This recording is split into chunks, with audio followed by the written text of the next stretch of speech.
और अब बात करेंगे सुबह सवेरे की, यानी सूबे के प्रमुख अखबार क्या कुछ कह रहे हैं, क्या कुछ उनमें सुर्खियां बनी हुई हैं और क्या वो खबरें हैं जो आप सभी के लिए जान लेना जरूरी है। इन सब को हम आप के लिए लेकर आते हैं सुबह सवेरे में।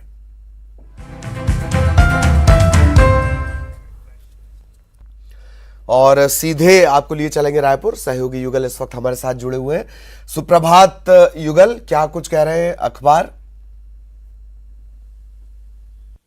जी सुप्रभात ललित। जिस तरह से जो आज खबर हैं अखबार की सुर्खियां हैं, वो प्रमुख रूप से जो खबर है, पहले मैं आपको बता दूं, ये वैश्विक महामारी कोरोना को लेकर के है। और जिस तरह से केंद्र सरकार ने ललित एक फैसला किया है कि अब 15 से 18 वर्ष के जो बच्चे हैं उनको वैक्सीनेशन का काम किया जाएगा, उनको वैक्सीन लगाया जाएगा। और उसी को लेकर के एक प्रमुखता से तमाम अखबारों ने खबर प्रकाशित किया है। वो आज की प्रमुख सुर्खियां हैं। इसमें 23 लाख बच्चों के जो टीकाकरण है उसको लेकर के जो है तैयारियां पूरी की गई है। 1 जनवरी से जो वैक्सीनेशन का पंजीयन होगा उसको लेकर के इसमें पूरी तैयारी की गई है। और जिस तरह से अगर हम बात करें और नया जो वेरिएंट है ओमिक्रॉन, वो 19 राज्यों में अब तक फैला है। भारत के लिए एक खतरे की घंटी है। उससे निपटने के लिए पूरी तरह से तैयारी की जा रही है, कवायद की जा रही है। अब बच्चों को वैक्सीनेशन लगा करके उन्हें भी सुरक्षित रखने की पूरी तरह से तैयारियां की गई है, उसको लेकर के है।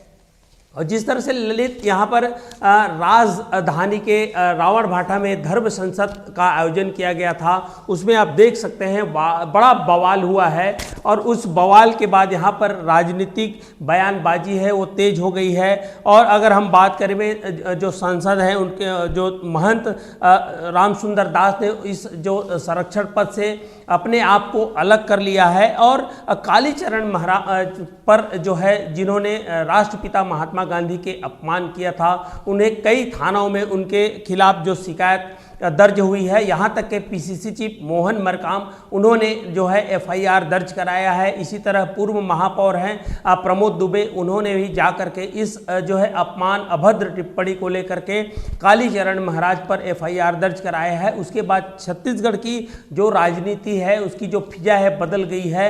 और इस तरह से जो धर्म संसद में अपमान हुआ है तो उनके जो संरक्षक हैं महंत रामसुंदर दास ने, उन्होंने भी जो है अपनी पीड़ा जो है धर्म संसद में जाहिर करते हुए अपने आप को अलग कर लिया है। इस अखबारों इस जो उनके जो जहाँ वहाँ बवाल हुए थे उसको लेकर के प्रमुखता से खबर प्रकाशित की गई है। और इसके अलावा अगर हम बात करें ललित, तो अब जो यात्रियों को जो सफ़र है वो आसान होगा, क्योंकि पहले जो है आरक्षित टिकट पर ही लोग सफ़र करते थे, लेकिन अब 1 जनवरी से जो यात्री हैं वो अनारक्षित टिकट पर भी सफ़र कर सकेंगे। कोविड महामारी, वैश्विक महामारी के चलते बहुत सारे नियम कड़ाई से लागू कर दिए थे रेलवे ने, अब उस पर कुछ तरह से शिथिल किया गया है। ये एक राहत भरी खबर है और जो सफ़र है वो आसान हो जाएगा।